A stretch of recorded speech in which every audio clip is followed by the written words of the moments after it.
Voilà. Bon, bah écoutez, je vais commencer.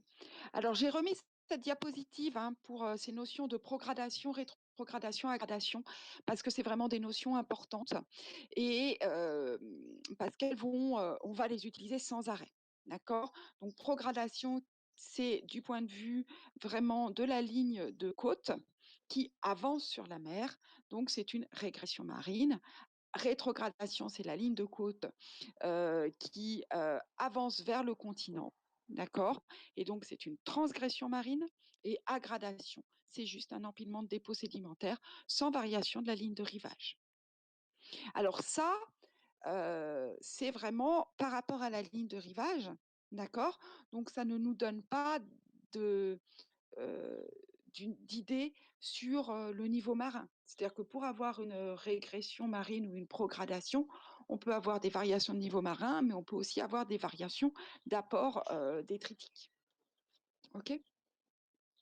Alors, du coup, on va pouvoir vraiment apprendre à vraiment lire en détail les données en sismique réflexion, d'accord? Et en particulier, les terminaisons et la position des terminaisons des corps sédimentaires. D'accord. C'est-à-dire que finalement, on va avoir certaines figures particulières en limite de corps qui vont nous permettre d'interpréter. Donc ça, c'est très important d'apprendre à les repérer. Donc la première figure, c'est le on-lap. Alors c'est tout d'anglais. Vous allez avoir le on-lap, le top-lap et le down-lap qui sont ceux à connaître. Le on-lap, ça va être un réflecteur, d'accord. En fait, à chaque fois, ce sont des biseaux, d'accord, donc des fins, donc c'est des réflecteurs qui vont se rencontrer. Donc vous avez un on-lap quand le réflecteur est à faible pendage et va se terminer sur un réflecteur à fort pendage, d'accord. Donc, vous voyez, on a deux exemples ici. Je prends la souris. Réflecteur à faible pendage, d'accord, sur un réflecteur à fort pendage. Ici, c'est pareil, ça pourrait être dans l'autre sens. Alors, on verra un peu plus tard que quand on a une succession de on-lap, comme ça, d'accord, on peut être sûr alors, c'est des on-lap côtiers, il faut être sur la côte, c'est-à-dire que ça va correspondre ensuite derrière bien la côte, d'accord. On peut être certain que ça correspond à une hausse relative du niveau marin. Et on va voir pourquoi un peu plus tard. Donc, vous retenez ce que c'est qu'un on-lap et on-lap, hausse relative du niveau marin. Deuxième exemple que l'on peut avoir, c'est les top-laps. Alors, les top-laps, là, on a des petits réflecteurs, d'accord, qui vont venir taper sur un réflecteur à faible pendage, euh, d'accord. Donc le top lap, donc c'est des couches inclinées qui se terminent donc au niveau d'une couche supérieure. Et en fait, souvent cette couche supérieure, c'est une interface entre deux cortèges sédimentaires. Ok. Donc cette couche supérieure, elle est interprétée comme souvent comme une surface d'érosion. D'accord. Et donc là, de voir des top laps comme ça va être interprété comme une régression marine, d'accord, ou une baisse du niveau marin. C'est-à-dire en fait très souvent une euh, pardon, une aggradation, d'accord, pardon, une progradation, d'accord. Enfin, le dernier, ce sont ce qu'on appelle les downlaps. Donc downlap, c'est en fait euh, des couches à forte pente, d'accord, qui se déposent sur des couches à faible pente. Donc la couche ici est à forte pente, la couche ici est à faible pente. On a bien un downlap. D'accord. Ici, couche à forte pente sur une couche à plus faible pente, on a un downlap. Ici, celui-là, il n'est pas caractéristique. D'accord.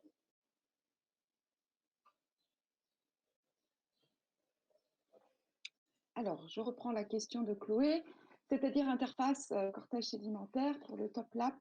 Donc, Pour le top lap, effectivement, on est sur des interfaces entre deux types de cortège sédimentaire. Donc, si je reprends un cortège sédimentaire, ça va être ça, d'accord? Et en fait, alors ici, on peut considérer que chaque langue est un cortège sédimentaire et vous aurez ici une interface, d'accord? Donc, en gros, c'est-à-dire que l'interface sur laquelle on vient taper, sur le top lap, hein, c'est une interface de plus faible pente et c'est une interface qui est plus importante. Alors, la ligne de côte et le niveau marin, c'est pas la même chose. Le niveau de la mer, c'est un niveau qui va être relatif et qui varie au cours du temps. D'accord? Et cette variation du niveau de la mer, on va le voir après, c'est ce qu'on appelle le statisme. La ligne de côte, elle dépend du niveau marin, mais aussi de l'apport détritique. Par exemple, le niveau marin ne change pas, mais on est dans un delta où il y a énormément d'apport détritique et on va voir que la ligne de côte avance sur la mer. D'accord? Donc, la ligne de côte n'est pas dépendante que du niveau marin. Voilà, donc c'est pas la même chose. Finalement, quand on regarde la ligne de côte, on peut faire des hypothèses sur des variations de niveau marin, mais en fait, on va surtout faire des hypothèses sur la quantité d'eau qu'il y avait là où ça s'est déposé, mais pas forcément le niveau marin en soi. D'accord? Donc c'est ça qui est un petit peu compliqué. Alors, si on regarde sur un ensemble, donc ici vous avez le off-lap dont on ne va pas parler, mais on a quoi?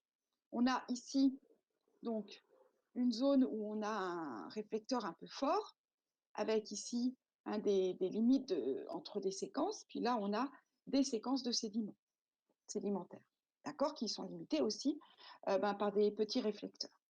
Donc ici, typiquement, vous avez des top laps, donc les réflecteurs viennent taper ici sur une limite. Vous voyez qu'ici on l'a pas, le top lap.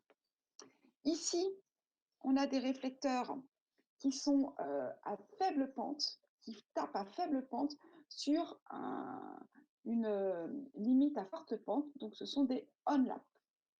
Ici, des réflecteurs à plus forte pente sur une limite à faible pente, ce sont des down-lap. Donc ici, on a des on-lap dits marins parce qu'on va vers la mer. Ici, on a des on-lap côtiers. Ces on-lap côtiers sont toujours signe d'une augmentation du niveau marin, et c'est ce qu'on va voir juste après. D'accord? Donc, maintenant qu'on a bien repéré ces figures géométriques, on-lap, down-lap, top-lap, on va essayer de comprendre comment est-ce qu'on les interprète. D'accord? Donc, pour ça, vous avez la figure suivante, ici. Donc, on va commencer par les on-lap, d'accord?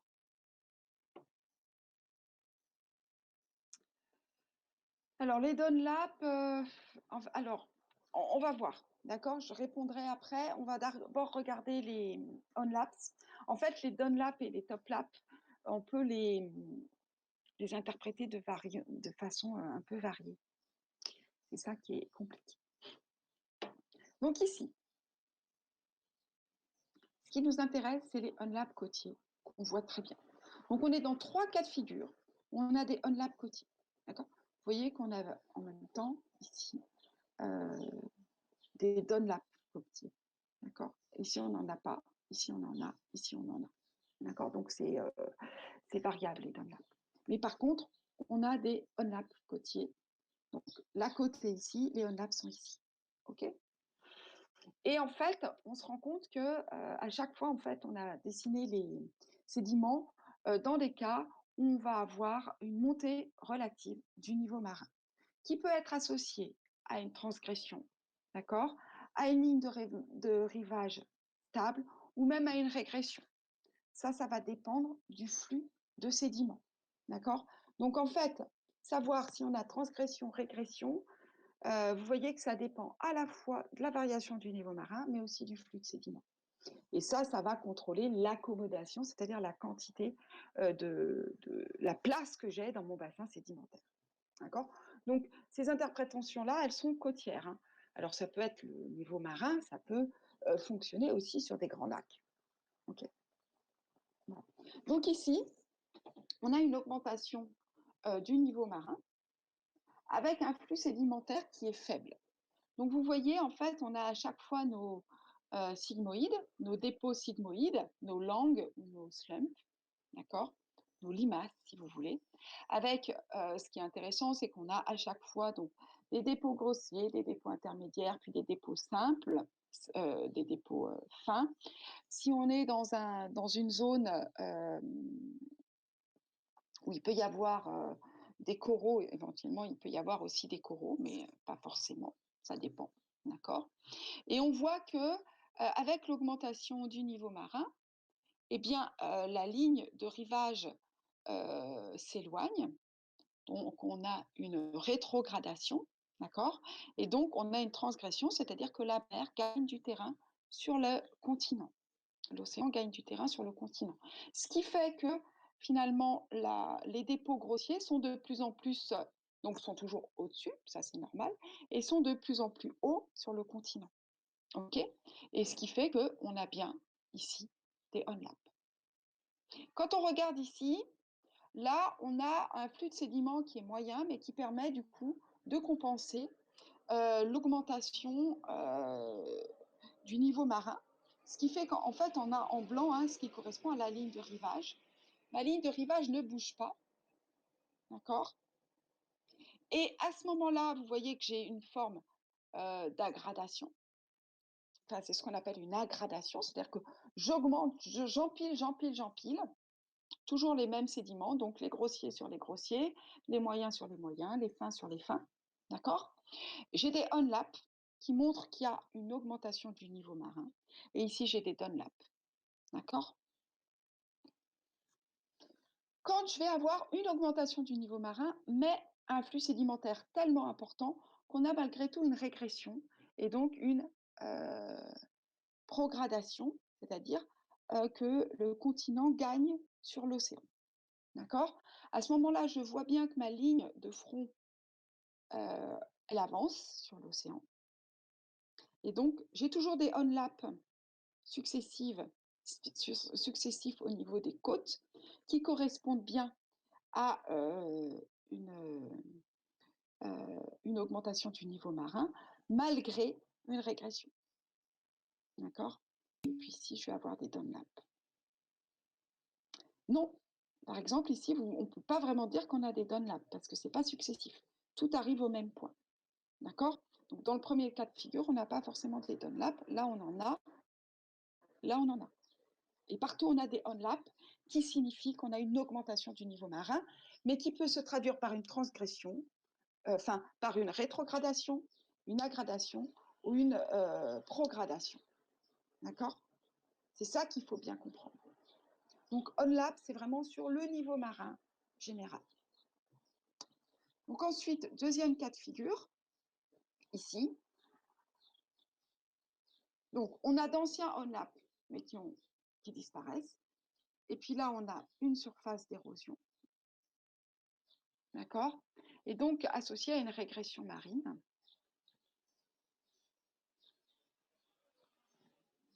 OK? Et en fait, ce qu'on va avoir ici, c'est que on a donc cette chute du niveau marin, elle va se traduire ici, ensuite, par des figures un peu particulières. Ce qu'on voit surtout ici, c'est les downlaps qui sont importants. En fait, ce qui est intéressant, c'est ici de voir cette figure d'érosion.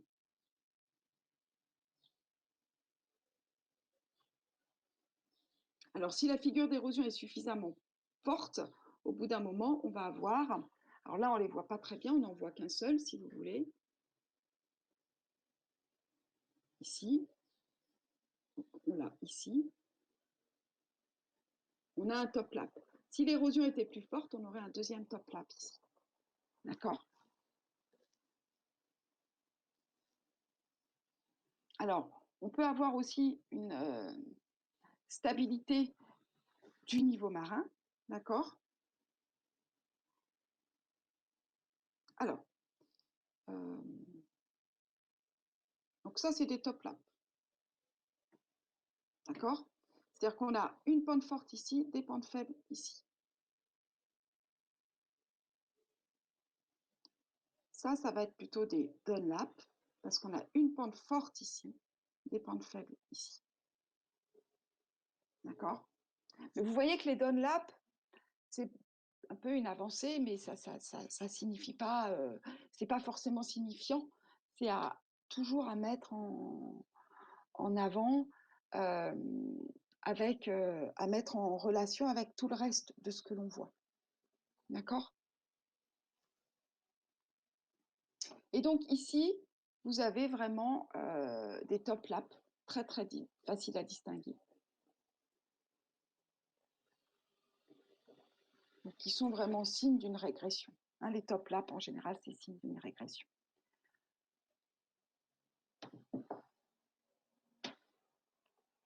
Donc, les on laps, c'est variation du niveau marin. Les top laps sont observés dans 2 cas, chute du niveau marin ou régression due au remplissage. Donc, de toute façon, c'est associé finalement à un rivage qui avance, donc un rivage qui prograde, une régression marine. D'accord? Les Dunlap, on va en observer dans plusieurs cas. On va en observer en cas de régression. D'accord? Enfin, pardon. Oui, en cas de progradation, c'est-à-dire de régression marine, ou dans les cas où on reste avec un rivage qui est stable. Dans les cas de transgression, on n'en voit pas. D'accord? Ici, on ne peut pas dire. Là, en fait, tout se termine sur le même point. Donc, ce n'est pas des Dunlap. D'accord? Des Dunlap, c'est vraiment des choses comme ça qui sont successives. D'accord? Donc, Dunlap, c'est progradation, aggradation. Top lap, c'est c'est aussi progradation. D'accord? Donc, progradation qui peut être due soit à une chute du niveau marin, soit à une augmentation du taux de sédimentation. OK? Alors, vous reprendrez tout ça bien à tête reposée. On fera ensuite des exercices d'application. Donc, on a l'exercice qu'on a dans le cours, et puis j'ai un autre exercice que je vais vous proposer, et vous aurez un exercice comme ça à faire en exercice de colle. D'accord? Alors, ce sur quoi je voulais revenir, c'est sur ce qu'on appelle le statisme. Maintenant qu'on a vu tout ça. D'accord? Donc, on va revenir sur ce que c'est que l'accommodation. Donc, attention, 2C, 2M. Il y a une des versions que j'avais déposées sur Classroom où il n'y avait qu'un M, je crois. Donc, j'ai déposé une version corrigée maintenant. Mais je ne sais pas laquelle vous avez imprimée. Donc, on appelle accommodation la création d'un espace disponible pour la sédimentation. On l'avait déjà vu. D'accord? Une forte accommodation équivaut à une rétrogradation. Et une faible accommodation équivaut à une progradation. D'accord? L'accommodation dépend essentiellement du niveau marin absolu, de la subsidence et de l'apport sédimentaire. OK? Donc, l'apport sédimentaire, il va être ici. Le statisme, c'est le niveau marin. Donc, l'apport sédimentaire ici, qui remplit. Le statisme, c'est le niveau marin et la subsidence. Sachant que vous avez une subsidence tectonique et une subsidence qui, de toute façon, va être augmentée par le dépôt sédimentaire. D'accord? Donc, vous voyez que l'accommodation, c'est quelque chose qui va dépendre de tout un ensemble de paramètres, et donc ça nécessite un certain nombre de calculs. Juste un mot sur le niveau marin. Donc, si vous avez une augmentation du niveau marin, on ne prend pas en compte les autres facteurs, vous allez avoir une forte accommodation. Or, ce niveau marin, on se rend compte qu'en fait, on a des cycles dits des cycles eustatiques, d'accord, qui sont des cycles relativement courts et avec en fait des cycles qui vont avoir plusieurs ordres, d'accord. Donc, vous avez en fait, on a ici un deuxième ordre, d'accord. Donc, des cycles de premier ordre, on ne les voit pas sur 40 millions d'années. Donc là, vous avez en fait les cycles de premier ordre sont les cycles liés aux Pangées, enfin aux formations de supercontinents puis ensuite, ces supercontinents qui vont se disloquer, d'accord? Donc, hein, dans l'histoire de la Terre, on a eu plusieurs cycles supercontinents, dislocation, supercontinent, dislocation, et ça, c'est associé à des variations de premier ordre du niveau marin.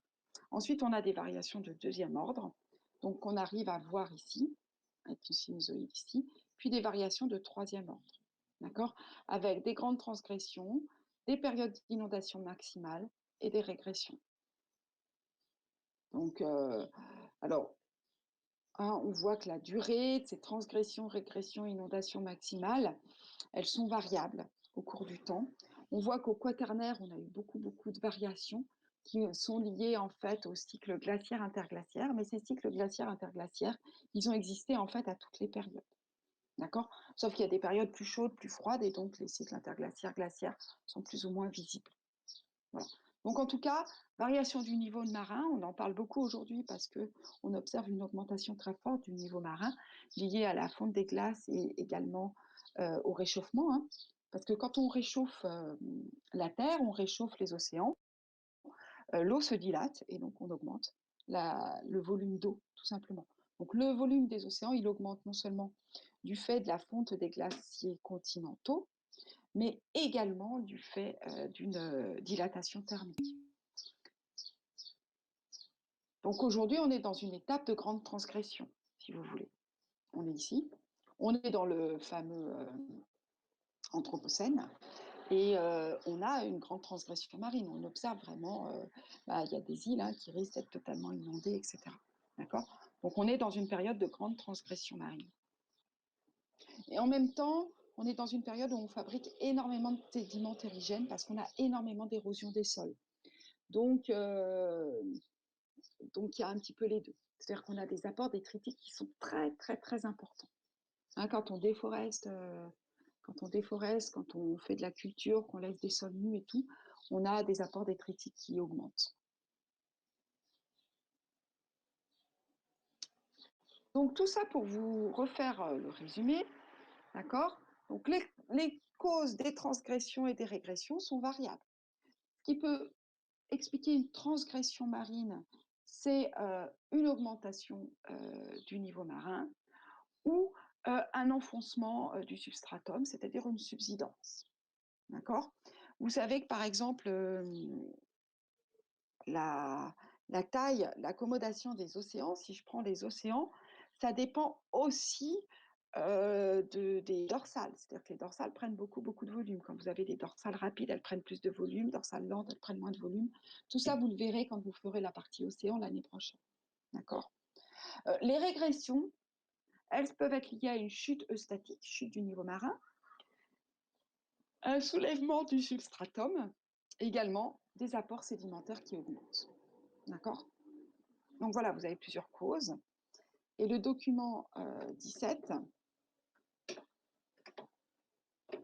j'y arrive, ici, donc vous donne un petit peu la dynamique des milieux sédimentaires en fonction des apports de flux de sédiments et de l'accommodation. D'accord? Donc, ici, la ligne de rivage avance sur l'océan, on a une progradation. D'accord? Ça veut dire que le flux sédimentaire est plus important que le taux d'accommodation. Et donc, votre ligne de rivage, elle est loin. D'accord? Ici, vous avez une aggradation, c'est-à-dire que le flux sédimentaire, le taux d'accommodation est le même, donc votre ligne de rivage, d'accord, elle est stable. Et on est souvent sur un maximum d'inondation. Ensuite, une rétrogradation, ça veut dire que ici, votre ligne de rivage se rapproche, d'accord? Donc, votre ligne de rivage, en fait l'océan gagne sur le continent, et donc on est sur une rétrogradation. Alors ici, on a déposé les séquences en horizontale, d'accord? Donc en fonction du temps, et pas du tout dans la forme qu'ils ont normalement. Ok? Donc ça, c'est pour vous montrer un petit peu. Et à chaque fois, on met 3 couleurs pour sédiments grossiers, sédiments intermédiaires, limon et argile. Là, c'est gris pour les sédiments grossiers, bleu clair pour les sédiments intermédiaires, limon argile en bleu plus soutenu. Alors, On en arrive au fameux modèle de Weil.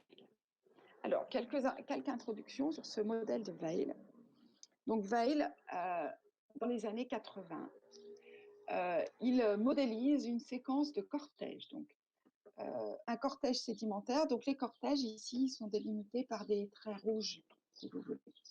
Vous avez un premier cortège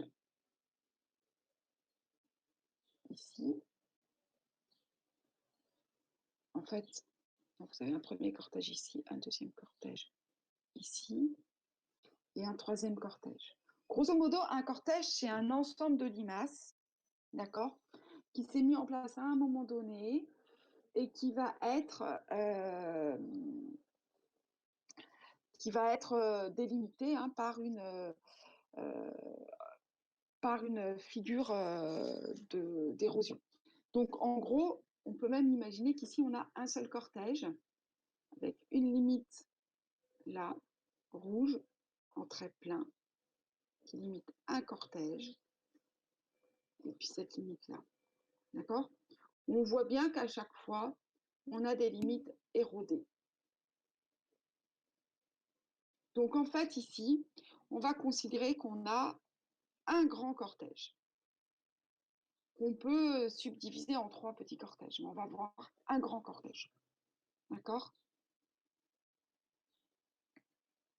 Alors, attention, il va définir un grand cortège avec différentes géométries, d'accord? Et des séquences. Donc, si on a des séquences complètes théoriques, qui sont les séquences de Weil, en fait, ça ne correspond pas forcément à une réalité. Et c'est plutôt un modèle de travail.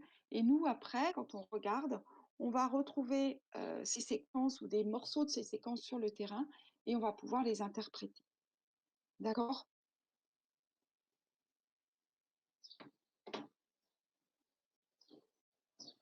Alors, en fait, je vous ai mis ça comme ça pour que vous regardiez un petit peu et surtout qu'on puisse interpréter tout ça.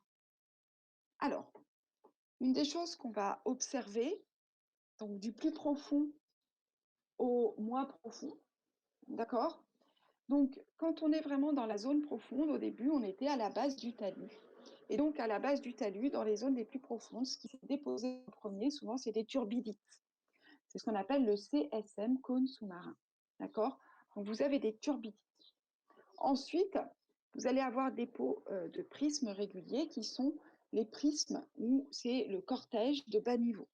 Donc, quand je vous dis, il y a un grand cortège ou une succession, et puis ensuite plusieurs sous-cortèges.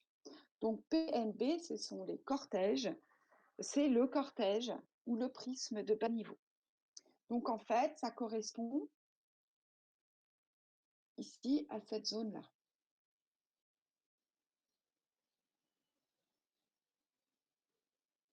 Donc, si je regarde ce prisme de bas niveau, c'est une époque où ma ligne de côte, elle était dans la zone noire, donc elle était ici, elle était très différente de ma ligne de côte. Enfin, elle n'était pas tout à fait au même endroit que la ligne de côte qu'on voit ensuite par ici. Elle n'est pas loin de la ligne de côte actuelle. D'accord? Donc, j'ai une ligne de côte qui est par ici, sédiments grossiers. Qu'est-ce que j'observe ici? J'observe des on-lap, j'observe des down-lap. D'accord? Donc, ce sont des niveaux marins bas, mais avec un niveau marin qui a tendance à augmenter. En tout cas, avec une non, on observe, pardon, ici, on observe plutôt même une régression, d'accord? Entre le niveau de départ et le niveau de fin. Par contre, on avait certainement, comme on a des on-lap là, c'est qu'on avait quand même un peu de statisme positif. Mais on avait en fait une progradation. OK? Donc ensuite, pardon, c'est ce qu'on a ici, avec des niveaux marins. Donc, on a ici la mer, on a ici le continent. On a des niveaux marins qui sont bas, donc qui baissent. Ensuite, on va avoir un intervalle transgressif qui correspond donc à une hausse en tout cas une rétrogradation. D'accord? Donc c'est ce qu'on voit. C'est ce qu'on voit ici. D'accord?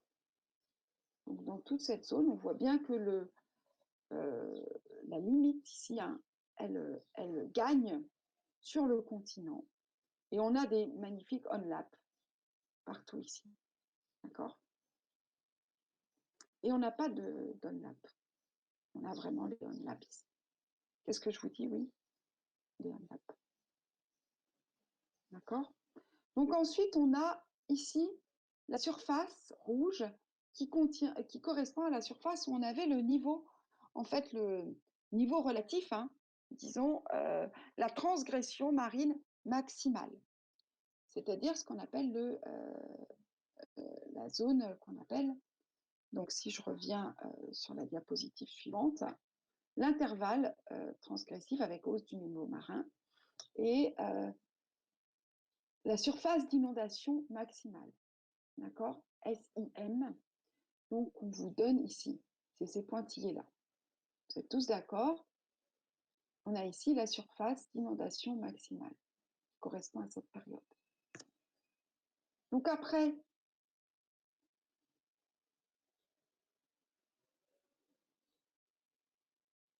on a des prismes cortèges de haut niveau et puis prisme de bordure de plateforme. D'accord? Donc prisme cortège de haut niveau, ici on est sur un haut niveau marin. Même s'il baisse,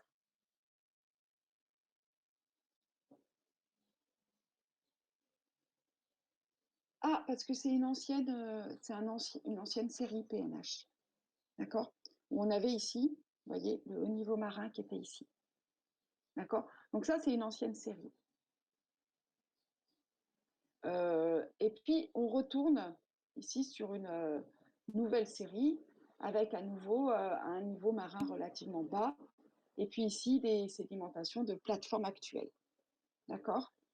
Donc l'idée, la théorie en tout cas, c'est qu'on enregistre comme ça des régressions, transgressions, régressions, transgressions, avec des hauts niveaux maximales, des cortèges de haut niveau, et puis on régresse, et puis on retransgresse et on régresse. D'accord?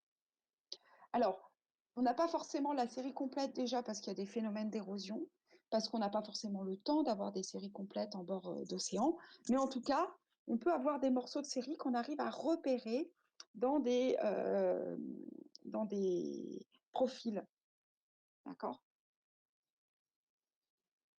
Donc, si on remet les choses en horizontal par rapport au temps, donc on était d'abord donc tout en bas des dépôts de haut niveau, et ce qui fait qu'on avait du coup ici des prismes d'accrétion, d'accord? Aujourd'hui, hein, les prismes d'accrétion, ils seraient beaucoup plus loin, ils seraient plutôt ici, d'accord? Donc ensuite, on a notre fameuse série avec PNB, la zone, le hiatus sous-marin, c'est-à-dire la zone d'inondation maximale, etc. Et puis les limites, donc LS2, et on avait ici LS1. D'accord? Et on recommence. En fait, ce qu'il faut que vous compreniez, c'est que c'est des cycles, niveau bas, niveau haut, on rebaisse, on remonte, on rebaisse, on remonte. C'est des cycles transgression-régression. Donc, on peut reprendre ça sur cette diapositive, on va revoir ce qui s'est passé historiquement. D'accord? Donc ça, c'est une figure, je vous ai remis ces figures parce que c'est pas forcément évident hein, à vraiment comprendre au niveau de la géométrie. Donc vous avez un bas niveau marin. D'accord? Et donc vous allez avoir ici, malgré tout, hein, donc le continent qui va avoir tendance à gagner sur l'océan et mise en place des prismes de bas niveau. D'accord? Donc ensuite, augmentation du niveau marin. On a des on-lap très très nets et très marqués ici. on n'a plus les Dunlap. Et donc ça, c'est vraiment une transgression très, très importante. D'accord? Avec la ligne de côte qui monte. On est arrivé au niveau marin maximal, d'accord? Et petit à petit, on va avoir à nouveau une progradation. Et donc, on va gagner du terrain, d'accord? Et donc, on a ici cette ligne de niveau et on va avoir ici des top laps, d'accord? Voilà. Alors, j'aimerais bien maintenant qu'on a vu tout ça, que vous essayiez d'analyser cette image. Donc ça, c'était l'exercice 2 qu'on n'avait pas terminé. Donc je vous laisse regarder un petit peu et me dire est-ce que j'ai des on-lap, des top-lap, des down-lap. Alors là, vous voyez que j'ai qu'une partie. J'arrive pas. On peut imaginer hein, qu'on a des lignes comme ça et qu'on n'arrive pas au bout. On n'a pas tous les biseaux. Par exemple, ici, on n'a pas les biseaux. Alors que le niveau marin change vite ou lentement, il va se passer la même chose, ça va être plus ou moins marqué. Ça dépend aussi beaucoup des apports sédimentaires.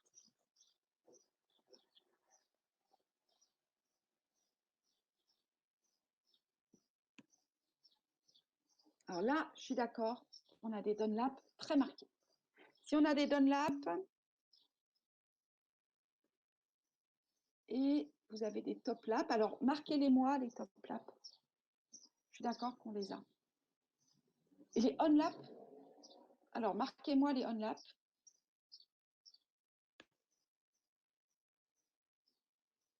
Alors je suis pas d'accord pour moi c'est des top laps ça.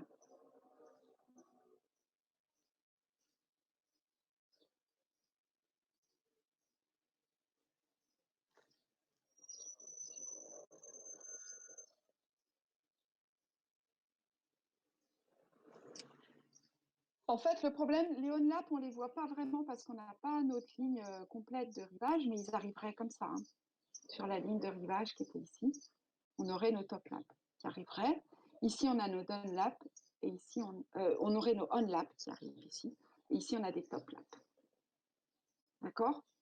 Donc, je vous mets comment ça se traduit là. Donc, je vous ai mis ici des top laps, mais il y en a aussi ici. Les on laps, on n'arrive pas vraiment au bout parce qu'on n'a pas la ligne de rivage complète. D'accord? Mais il faudrait avoir la ligne de rivage en fait, qui certainement remontait ici. Donc là, les on-lap, on les imagine, les down-lap, ils sont là. Donc ici, on voit qu'on a des choses bien parallèles les unes aux autres. Donc on a un phénomène d'aggradation, d'accumulation de sédiments. Ici, on a des on-lap et on peut traduire ça par une rétrogradation, c'est-à-dire qu'on va aller avec le niveau marin qui augmente, une transgression.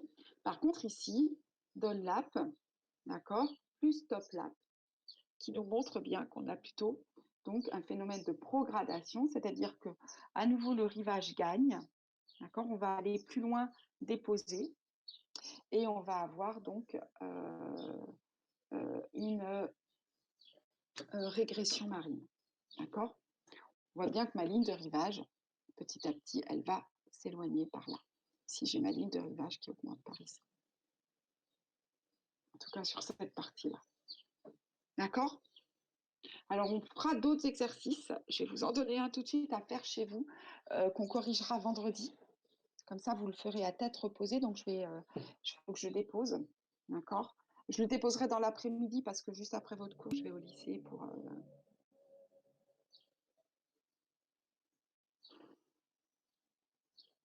Alors, on peut considérer qu'on a 4 cortèges, si vous voulez, d'accord, qui vont constituer, en fait, l'ensemble va constituer une sorte de série. On peut considérer qu'on a 4 cortèges. Et en fait, chaque chaque structure délimitée par deux réflecteurs, petits réflecteurs, c'est un dépôt. D'accord?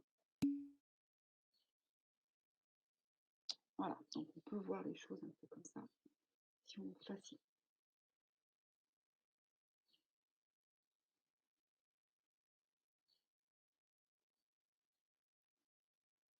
Alors, on arrive du coup à la conclusion. Ma conclusion, c'est que si je reprends un peu, si je résume un peu ce qu'on a vu, la diagénèse permet la formation des roches sédimentaires à partir de sédiments par des processus physiques et physico-chimiques qui dépendent de l'enfouissement, et cet enfouissement est lié à la subsidence. D'accord? On observe une grande diversité de bassins sédimentaires au sein desquels on a des phénomènes de sédimentation puis de diagénèse. Cette diversité, elle est liée à la position des bassins. On peut avoir des bassins en frontière de plaques, par exemple au niveau des prismes d'accrétion dans les zones de subduction, des bassins intraplaques qui sont les grabènes ou les bassins flexuraux. Alors j'ai marqué flexuraux, c'est flexuraux. Donc là, il y a une erreur. FL, il manque un L. Alors, les bassins flexuraux, c'est par exemple les bassins qui vont accumuler les molasses. Ils sont en fait en bordure des chaînes de montagne. Pourquoi la chaîne de montagne a tendance à appuyer sur la lithosphère et du coup, on va avoir une flexure de la lithosphère en bordure et donc ça va former des bassins. D'accord? Ça dépend du contexte géodynamique de formation. Est-ce qu'on est en extension, en compression, en cisaillement? Ça dépend de la nature de la lithosphère continentale. Est-ce qu'on est en lithosphère continentale ou océanique? Donc, je vous ai donné quelques exemples de bassins sédimentaires que vous réétudierez l'année prochaine. Donc, vous avez le bassin sédimentaire ici, donc c'est le Graben du Rhin, donc en Alsace. Celui-ci, vous l'étudierez en détail l'année prochaine. Donc, avec les deux. Donc là, c'est un bassin qui est en fait un rift continental, d'accord? Donc de la même façon que la Limagne, la vallée du Rhône. Et donc là, vous voyez qu'on a ici un bassin sédimentaire avec l'accumulation de sédiments sur plusieurs kilomètres de profondeur. Ces bassins intracontinentaux, ensuite, peuvent se transformer en océan, c'est l'océanisation. Donc ça, c'est le bassin d'Alsace, un bassin du Rhône. Vous voyez vraiment ces limites qui sont les failles normales, ici du sédiment, et de part et d'autre, on a des roches qui sont plutôt des roches de socle. D'accord? Donc ça, c'est ce qui se passe au niveau de la Migraben. Donc ensuite, après océanisation, donc pendant le rifting, on a des dépôts de sédiments en éventail, vous vous souvenez, avec ces failles qui deviennent, en fait, qui ont l'air droites, en fait, mais qui se recoupent, qui deviennent mystiques, et donc mes blocs qui basculent. Et puis, une fois qu'il y a océanisation, là, on va avoir les fameux dépôts en limaces, comme tous ceux qu'on a étudiés avec les, les séries de Weil, etc. D'accord? Et donc, avec des dépôts ici qui vont être plutôt subparallèles les uns aux autres. Donc, autre type de bassin sédimentaire, je vous avais dit, au niveau d'une zone de subduction. Donc, vous avez ici des bassins d'avant-arc où on accumule des tas de sédiments, alors qui sont raclés aussi, issus, etc. Mais on a une accumulation de sédiments et du coup, un phénomène quand même d'enfoncement qui est lié en fait à la subduction elle-même. Et puis à l'arrière-arc, très souvent, on a un petit graben qui se met en place. D'accord. Et puis les troisième grand type de bassins, donc alors on a les bassins molassiques, donc tous les dépôts de molasse, et puis ici, d'accord, qui sont autour des chaînes de montagne. Donc pour par le simple fait que la chaîne de montagne pèse et va flexurer la lithosphère autour, donc c'est ce qu'on appelle les bassins flexuraux. Ce qui est intéressant aussi quand on regarde la chaîne de montagne, c'est que toute cette accumulation de sédiments ici, d'accord, c'est une accumulation de sédiments qui s'est faite au départ dans les marches passives et qui s'est ensuite modifiée, d'accord. Donc, si vous voulez, ce que vous aviez accumulé là en marche passive, ça rejoue ici en marge active, d'accord, avec les bassins d'arrière-arc et les prismes d'accrétion. Et donc ça va se retrouver dans les Alpes, hein, toute la partie des Préalpes qui est sédimentaire. C'est ces bassins, ça a été accumulé dans ces bassins sédimentaires, au niveau du Jura également, d'accord. Et puis ici, vous avez les molasses. Alors, vous avez aussi des bassins liés à des failles transformantes. Donc là, c'est ce qu'on appelle, c'est vraiment ces bassins-là, d'accord, avec en fait des failles dextres. Alors, l'exemple qu'on a, c'est ce qu'on observe au niveau de l'Himalaya. Donc, au niveau de l'Himalaya, on a un poisson ici. Pardon, on n'est pas au niveau de l'Himalaya du tout, pardon. Ici, on est plutôt au niveau de la Méditerranée, d'accord, avec l'Anatolie, la plaque arabique qui vient s'enfoncer ici.